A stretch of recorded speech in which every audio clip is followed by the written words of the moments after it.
Assalamualaikum ji. I hope you are doing good. This is Advocate Usman Abid and you are watching the law session. We are doing कानून शहादत order और इसमें हम वो portion कर रहे हैं ओपिनियन ऑफ थर्ड पर्सन के वो कब रेलिवेंट होगी. We have already done up till article 61.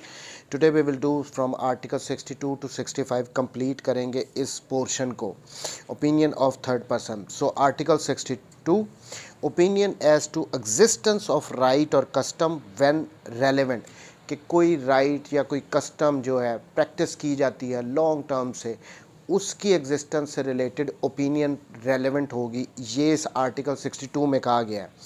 When the court has to form an opinion as to the existence of any general custom और राइट, जब कोर्ट ने कोई ओपिनियन फॉर्म करनी हो किसी जनरल कस्टम या राइट से रिलेटेड कि वो एग्जिस्ट करता है या नहीं करता, the opinion as to the existence of such custom or right of person who would be likely to know of its existence if it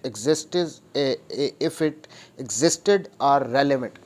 इस आर्टिकल में ये कहा गया है यहाँ तक कि जब कोर्ट ने फॉर्म करनी हो कि कोई कस्टम या राइट एग्जिस्टेंस में है, तो कोई भी ऐसा पर्सन, कोई भी ऐसा थर्ड पर्सन जो कि नॉलेज रखता है, जिसको पता है उसके बारे में कि ये काफ़ी अरसे से प्रैक्टिस हो रही है, उसको नॉलेज होना चाहिए, तो उसकी ओपिनियन यहाँ पे रेलेवेंट होगी.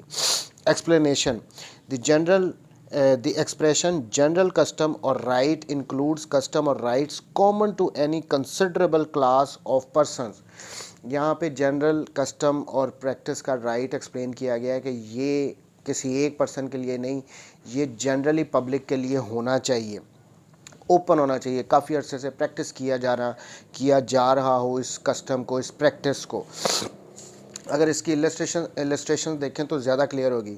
The right of villages of a particular village, कोई एक ख़ास विलेज है, उसमें to use the water of particular well is a general right within the meaning of this article. तो ये जनरल राइट होगा. देखें यहाँ पे इलस्ट्रेशन में ये कहा गया कि किसी ख़ास पर्टिकुलर किसी विलेज में, जो वहाँ के विलेजर्स हैं, जो रहते हैं लोग वहाँ पे, किसी पर्टिकुलर एक वेल है जहाँ से वो पानी लेने का उनका राइट क्वेश्चनेबल है, तो ये उनका जनरल राइट कंसिडर होगा. सो यहाँ पे किसी भी ऐसे पर्सन की एविडेंस जो है वो रेलेवेंट होगी जो कि नॉलेज रखता है कि यस काफ़ी लंबे अरसे से ये प्रैक्टिस में है, ये इन लोगों का राइट है, ये 100 साल से 50 साल से यहाँ से इस वेल से पानी निकाल रहे हैं, उसको यूज़ कर रहे हैं. सो यहाँ पे ये रेलेवेंट होगी उसकी. Next is article 63 opinion as to usages tenets etcetera when relevant. अब यहाँ पे ये अकीदे वगैरह होते हैं पर्टिकुलर क्लासेस वगैरह के, वो बता रहे हैं किन किन सिचुएशंस में थर्ड पर्सन की ओपिनियन रेलेवेंट होगी. When the court has to form an opinion as to, court ने ओपिनियन फॉर्म करनी है किससे related, the usages and tenets of any body of man और फैमिली, किसी फैमिली का, किसी पर्सन के, कि ये ख़ास किस्म के अकीदे को प्रैक्टिस करते हैं, उससे related the constitution and the government of any religious और चैरिटेबल फाउंडेशन, या किसी भी चैरिटेबल फाउंडेशन से रिलेटेड कोई कॉन्स्टिट्यूशन है किसी गवर्नमेंट का, सो उससे रिलेटेड. और third one the meaning by of words और terms used in a particular district और by particular class of people, कि किसी पर्टिकुलर डिस्ट्रिक्ट में या किसी पर्टिकुलर एरिया में जो लोग हैं वो जो टर्म्स वर्ड्स यूज़ करते हैं उनके मीनिंग से रिलेटेड कोई ओपिनियन कोर्ट ने फॉर्म करनी हो. The opinion of persons having special means of knowledge thereon are relevant facts. तो ऐसे पर्सन भी वहाँ पे इन मैटर से रिलेटेड एविडेंस दे सकते हैं, वो रेलिवेंट होंगी, वो थर्ड पर्सन है जिनको नॉलेज होना चाहिए. फॉर इंस्टेंस अगर बलूचिस्तान में कोई ख़ास किस्म की टर्म्स यूज़ की जाती हैं, तो वहाँ के रहने वाले जिनको नॉलेज होगा उस टर्म का, तो उनकी ओपिनियन रेलेवेंट होगी. हम पंजाब में रहते हैं लेकिन हमें बलूचिस्तान की ख़ास टर्म, कस्टम्स, प्रैक्टिसेस, वो जो उनकी ख़ास अकीदे हैं, उनसे अगर हमें नॉलेज नहीं है तो मैं वहाँ पे जाके एविडेंस नहीं दे सकता हूँ. लेकिन जो वहाँ के रहने वाले हैं जिनको नॉलेज है वो ही एविडेंस दे सकते हैं, उनकी एविडेंस रेलेवेंट होगी. Next is article 64 opinion on relationship when relevant, यानी अगर क्वेश्चन में रिलेशनशिप हो पार्टीज़ का, तो उनसे रिलेटेड कोई थर्ड पर्सन कब ओपिनियन दे सकता है और वो रेलेवेंट होगी।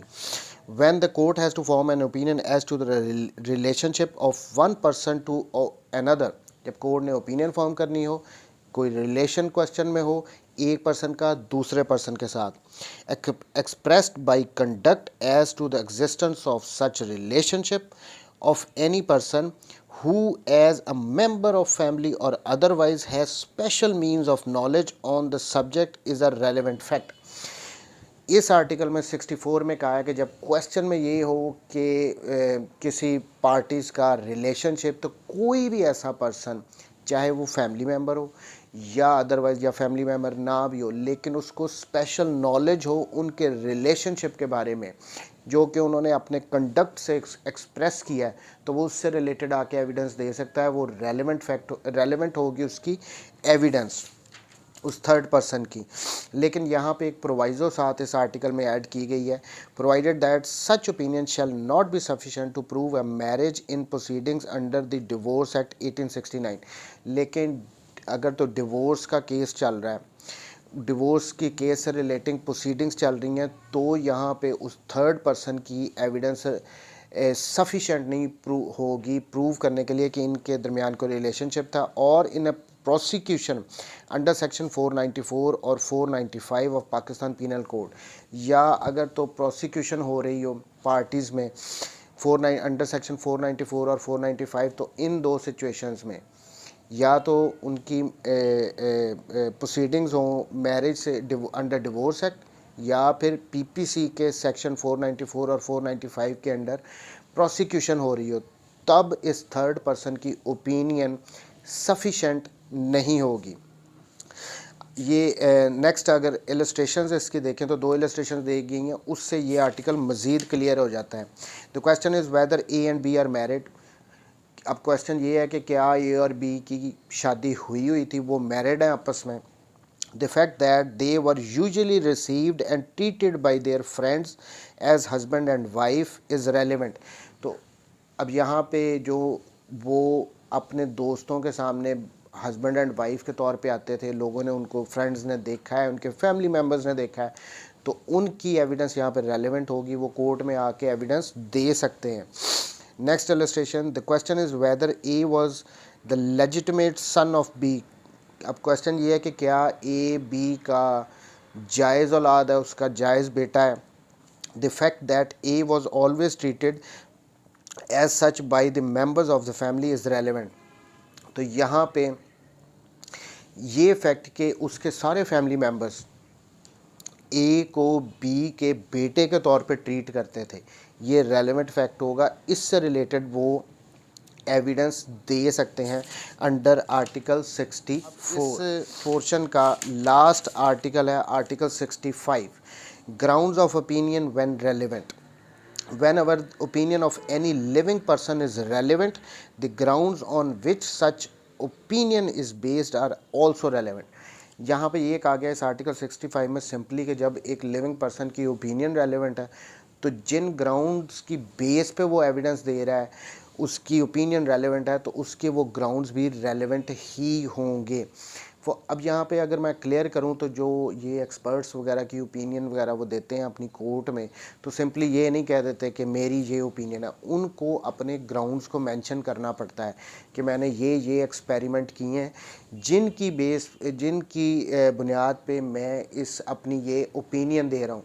सो वो उनके जो ग्राउंड्स भी होते हैं वो भी रेलेवेंट है, ओपिनियन प्लस ग्राउंड्स। अगर सिंपली किसी ने ये अपनी ओपिनियन दे दी है तो वो रेलेवेंट नहीं होगी, उसको अपने एक्सपर्ट को अपने ग्राउंड्स भी साथ मेंशन करने पड़ते हैं और वो भी रेलेवेंट होते हैं। थैंक यू वेरी मच जी, टेक केयर, अल्लाह।